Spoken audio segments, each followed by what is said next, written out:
नमस्कार सर. नमस्कार. काय नाव आपलं सर? माझं नाव विलास सेठी आहे हां. आणि हे आमचे मिसेस सुरेखा सेठी आहे. अच्छा अच्छा. आपण 4 महिन्याआधी आपल्याकडं शुगरसाठी हे अँटॉक्स DNT घ्यायला आला होता, बरोबर ना? आणि तुम्ही आज 4 महिन्यानंतर इथं आलेला आहात.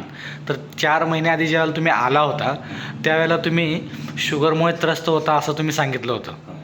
आणि तुमची शुगर किती वर्षापासून होती मॅडमांची? सन 2012 पासून. 2012 पासून. त्यावेळेपासून गोळ्या औषधं चालू होती. त्यावेळेला नी रिप्लेसमेंटचं ऑपरेशन झालं तिचं. ओके, त्यावेळेपासून शुगर आपल्याला चालू होती. कंटिन्यू झाली. बरोबर. मग आता आपले 4 महिन्याआधी पण त्रास झाला. Okay okay. त्यात लक्षात नाही लगेच लक्षात आलं की फार शुगर आहे बरोबर. की आता यातून ओपन होणं वरती. हां, म्हणजे शुगरमधून बरं होणार नाही असं वाटत होतं. बरोबर. मग आता तुम्ही मागच्या 4 महिन्यामध्ये म्हणजे तुम्ही नोव्हेंबरमध्ये तुम्ही आला होता, बरोबर?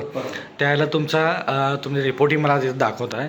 तर हा तुमचा ऑक्टोबरमधला रिपोर्ट आहे जो तुम्ही मला त्यावेळेला दाखवला होता, जो HbA1c होता तुमचा 6.4. बरोबर आहे. बरोबर. आणि त्याला गोळ्या वगैरेही चालूच होत्या. मात्र आता 4 महिन्यानंतर तुम्ही आता सध्या आलेला आहात. 4 महिने आपला अँटॉक्स DNA अँटॉक्स टी घेतलेला आहात, चालू आहे. आता 4 महिन्यानंतर अतिशय फरक पडला. त्यामुळे आम्हाला त्याचे कसलेपर्यंत जायचे आपल्याला पहिल्यांदा, बाकी नंतर बघायचं. बरोबर. म्हणजे 4 महिन्यात जे तुम्ही घेतला ते तुम्हाला पुरेपूर त्याचा काय झाला फायदा झालेला आहे. त्यामुळे तुम्ही समाधानकारक आहात. हो, समाधान. बरोबर. मग तुम्हाला जे शारीरिक त्रास होत होते तेही आता त्याच्यातून कमी झालेले आहेत.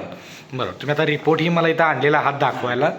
आता हा रिपोर्ट आहे तुम्ही काढलेला आहात तो 21 फेब्रुवारीचा आहे, ज्याच्यामध्ये HbA1c 5.6 म्हणजे पूर्णतः नॉर्मल, जवळजवळ नॉर्मल आलेला आहे. नॉर्मलच आहे. नॉर्मल जवळ एक नाही कमी आहे आता.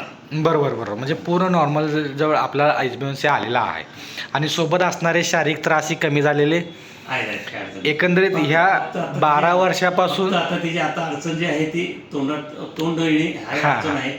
बाकी होते त्यामुळे अशक्तपणा वाढतोय. पण बाकीचं सगळं काही झालेलं आहे. जर बंद झालं तर माझं एक नंबरच काम होणार. बरोबर. म्हणजे एकंदरीत तुम्ही ज्या गोष्टीसाठी इथंपर्यंत आला होता शुगरसाठी, ते असणारे शुगरचे सर्व रिपोर्ट आता कमी झालेले आहेत.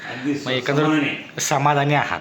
आणि तुम्ही असाच रिपोर्ट आपल्या असणाऱ्या नातलगांना, आपल्या असणाऱ्या अनेक लोकांना सांगू शकताय, जेणेकरून त्यांनाही त्याचा फायदा व्हावा. मग तुमची असणारी ही व्हिडिओ आपण जनहितासाठी अनेक लोकांपर्यंत पोहोचवली तरी काही हरकत नाही ना? हो, चांगली चालेल चालेल. हां, तर आपल्या संस्थेकडून तुम्हालाही अशाच सदिच्छा, शुभेच्छा की तू इथून पुढचं आयुष्य निरोगी आणि फिट राहो.